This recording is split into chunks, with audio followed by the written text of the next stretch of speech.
Did your doctor tell you that you need to reduce a few pounds before you undergo any type of surgery in the near future? That's probably why you're listening to this video today.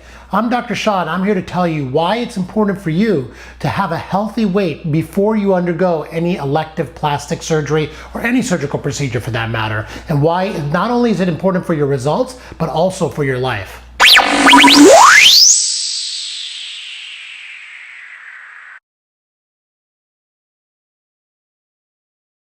So you're probably thinking to yourself, wait a minute, isn't plastic surgery supposed to make me thin and make me look like I've lost a bunch of weight? Well, the reality is that's not true. In fact, I have this conversation a lot of times with people in my office when they come in expecting to lose 20 or 30 pounds from the procedure that we're doing. And in reality, you're only going to lose about 2, 3, maybe 5 pounds at the most from a tummy tuck or liposuction. You might not even lose any weight at all. The plastic surgery is really there to make it look like you've shed a few pounds, but on the scale, really, it doesn't make a big difference. So why is it important to lose weight then before the surgery and make sure that you are at an appropriate body mass index before having a procedure done? Well, it has a lot to do with the safety of the procedure, your healing process, and also getting good results. So I'm going to tell you my 5 main reasons that I tell my patients why it's important to lose weight before plastic surgery and not wait till afterwards. So reason number 1 is that you will actually heal a lot better if your body mass index is below 30 before you do a procedure. Now this goes true not just for plastic surgery, but for any general surgical procedure that you're having, whether it be general surgery, orthopedic surgery, pretty much anything that's not emergent. If you can take your time and lose weight before the procedure is done, you will heal better afterwards. And that is because you will have better blood supply to your skin and to your tissue.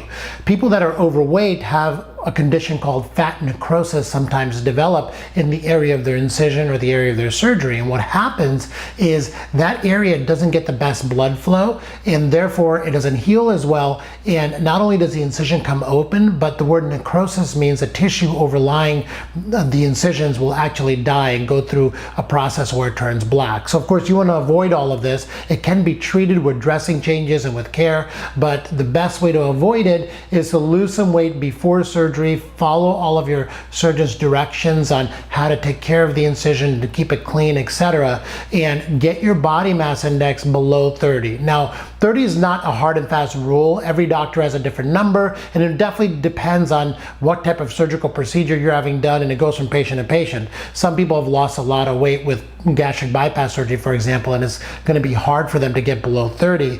However, it's a good rule of thumb to follow. If you can get somewhere between 25 and 30, preferably around 28, is what I use in my clinic. You have to talk to your doctor about what number he recommends. I feel that's very safe for doing a plastic surgery procedure. Okay, reason number 2 is that you are at a higher risk of having post-surgical medical complications if you're overweight. And by that I mean during your recovery period when you go home.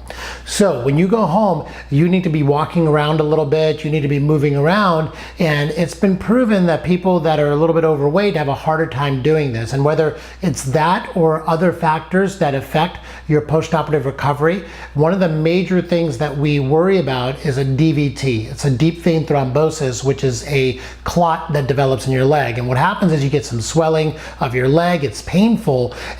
But what's really dangerous about that is if that clot breaks free from your leg, travels within your bloodstream and goes to your lungs. Now, once it gets to your lungs, it prevents your body's ability to oxygenate blood, and that can keep you in the hospital or make you have to go to the hospital or even worse. So it's been shown conclusively in many research studies that being of a normal weight or not overweight prevents this complication from happening. It's another really good reason that if you have the luxury of time, you want to lose the weight before surgery, and that way you can kind of stay away from these type of medical issues afterwards during your recovery. So reason number 3 is that if you are overweight, it is actually harder for the anesthesiologist to do their job during surgery. Now there's a lot of different reasons for that.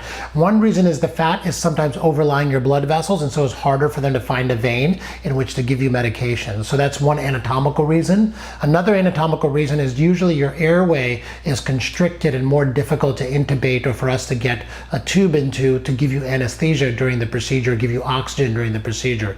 So those are a couple of reasons. Anatomically it's difficult, but there's other reasons as well. People that are overweight, that fat actually hangs on to a lot of the anesthetic medications that they give you. So it's harder to find the right dosages of medications, and because the medication kind of gets absorbed by your fat and then leaches out slowly afterwards, your recovery is sometimes prolonged. It just makes it more difficult for the anesthesiologist to really fine-tune the dosing of the medications that they're giving you to keep you asleep and to control your pain. Finally, another reason is that a lot of people with overweight or being overweight have what's called obstructive sleep apnea. And obstructive sleep apnea is a condition where your airway actually collapses on itself when you're trying to breathe at night when you're sleeping. And the reason this affects you during anesthesia is the doctors actually have a harder time giving you oxygen and maintaining your oxygenation if you have this condition before surgery. So if you snore a lot or you find yourself waking up startled in the middle of the night and you are overweight, the chances are you might have obstructive sleep apnea, and you should have this evaluated, and you should definitely try to lose weight to try to reduce the amount of sleep apnea that you have. You'll sleep better, and it'll make your surgery safer as well.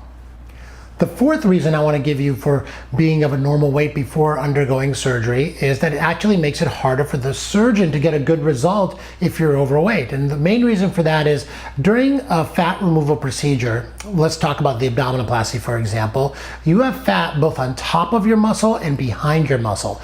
And the fat behind your muscle is fat that the surgeons cannot get to. They cannot remove the fat that's around your organs, your intestines, your liver, for example.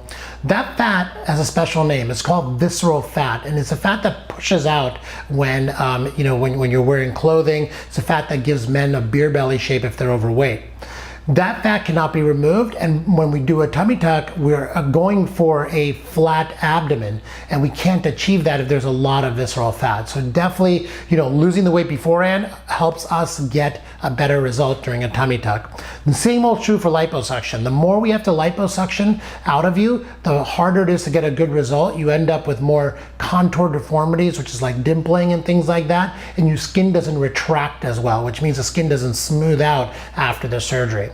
Both reasons that losing weight before surgery is recommended, both before tummy tuck, before liposuction. Even doing general orthopedic surgical procedures, the more fat that people have to go through to get to the area that they're operating on, it just makes the surgery more difficult for us. So try to lose weight beforehand to make it a little bit easier for your surgeon to do his job.